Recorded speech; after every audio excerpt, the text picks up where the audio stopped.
Suspected of being a thief, a youth named Jamshed Alam was detained, assaulted by locals and subsequently handed over to police. The incident occurred in Naksapara, a locality under the Chelikhola Puranbari area of the Bishalgarh police station.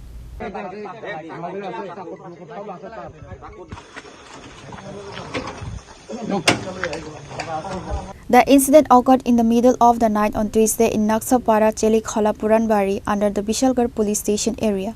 Locals detained a young man named Jamshed Alam on suspicion of theft. He is a resident of Rahimpur border area of Boxnagar. A local person said that several theft incidents have occurred in the area recently. The detained Jamshed Alam has admitted to being involved in the theft incidents. Later, the locals handed over the detained Jamshed Alam to the police after giving him a severe beating.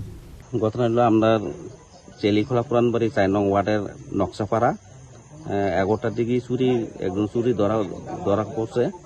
চুরির বাড়ি হইল Boxanagar Rahimpur border কাছে।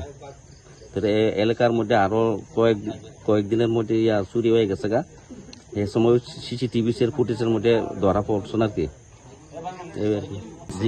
জিজ্ঞাসাবাদ করে সারা তাই নিয়ে কইতেছে আমি চুরি এমন কথা কইছে আর কি। স্বীকার করছে। ছেলেটার নাম তাই প্রথম কইছিল জসিমউদ্দিন। এরপরে একটু খবর পাইছিলাম কই সাগর দেববর্মা আর সাগর মিয়া। তারপরে আরো কিছুদিন আগে এক সপ্তাহ আগে আমরা 4 নম্বর ওয়ার্ডের তিন কেটে ছাড়া ঢুকছে। এটাও ধরা পড়ছে না, বাইকে গেছে গা।